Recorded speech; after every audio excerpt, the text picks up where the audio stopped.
Katong giingon ni nanay nga gulay nga bawal, gulay nga gidili nga gulayon panahon nga naay haya, kamunggay to.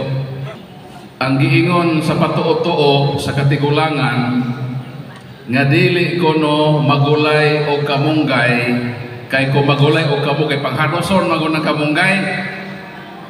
So tungod kono anang giharos ang kamunggay, kung magulay ka kamunggay nga naay minatay, mga haros pod ang tibok pamilyang pangamatay. No. Ato na hatagag solusyon.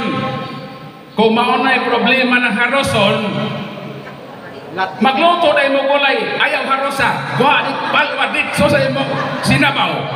Natibuon ng balwa.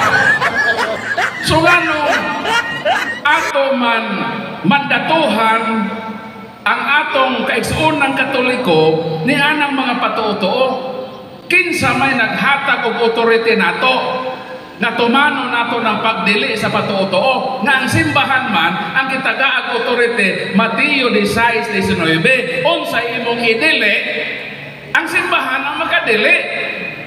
Wala magdili si Father nga kung mamatay ayaw mo pagulay kamo kay maharos mo datanan. Wala na. So ang simbahan na yun ang makatudlo nato unsa ang gidili diha sa mga gina-practice nato. Kung wala ang simbahan mo ingon, walang simbahan mo yun na ayaw mo pagulay o kamunggay kay mga haros sa inyong binatay, inyong pamilya, dili ta mo tuman yan na. Magulay gihapon tag kamunggay kay napuno ni sa sustansya. Kung ang problema pagharos lang, mo to ang solusyon. Ayaw harosa dito sa punuan bagsak na sa ibong kalaha nga tibuok na isa kapalwa para makahigop kag sabaw.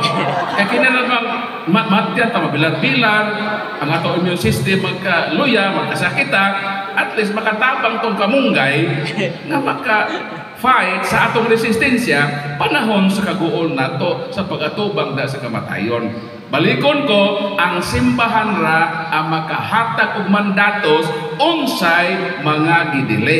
Dili ang kadtong mga outside sa simbahan nga mo gisunod-sunod po sa ubang mga Katoliko. Dili ang balaod sa katigulangan, kundi ang balaod sa atong simbahan ang atong tumano.